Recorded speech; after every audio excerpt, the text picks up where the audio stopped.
ज़ारा अपनी औकात में रहो। तुम्हें किसने हक दिया है मुझसे ये सवाल करने का? जो सच दुनिया को बताने के लायक ना होना उसको जबान से निकालना मत। वहां चुप रहना, चुप। रही थी कि मैं पार्लर गई थी। ये भाग जाने वाली मंतक तो आपकी अपनी बनाई हुई है। खुदा का वास्ता है, बस कर दो ये झूठ। अपनी दुनिया और आखिरत खराब मत करो। और आप लोगों ने तो एक तीर से दो शिकार कर लिए। ज़ारा भी निमट गई और हमजा को भी बीवी मिल गई। मैं तो यही चाहती थी कि हमजा से मेरी जान छूट जाए।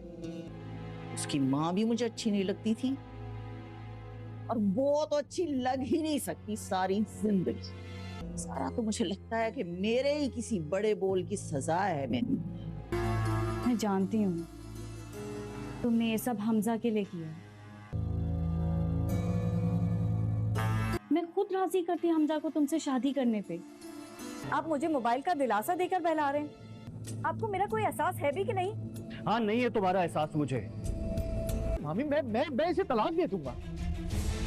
भाड़ में जाओ तुम और तुम्हारी सिचुएशन। ठीक है हमजा, ज़ारा अपनी औकात में रहो। तुम्हें किसने हक दिया है मुझसे ये सवाल करने का?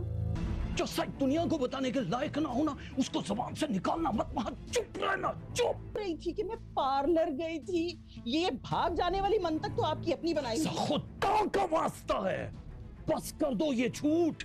अपनी दुनिया और आखिरत खराब मत करो। और आप लोगों ने तो एक तीर से दो शिकार कर लिए। ज़ारा भी निमट गई और हमजा को भी बीवी मिल गई। मैं तो यही चाहती थी कि हमजा से मेरी जान छूट जाए। उसकी माँ भी मुझे अच्छी नहीं लगती थी और वो तो अच्छी लग ही नहीं सकती सारी जिंदगी। सारा तो मुझे लगता है कि मेरे ही किसी बड़े बोल की सजा है मेरी। मैं जानती हूँ तुमने ये सब हमजा के लिए किया। मैं खुद राजी करती हमजा को तुमसे शादी करने पे। आप मुझे मोबाइल का दिलासा देकर बहला रहे हैं। आपको मेरा कोई एहसास है भी कि नहीं? हाँ, नहीं है तुम्हारा एहसास मुझे। मामी, मैं इसे तलाक दे दूंगा। भाड़ में जाओ तुम और तुम्हारी सिचुएशन।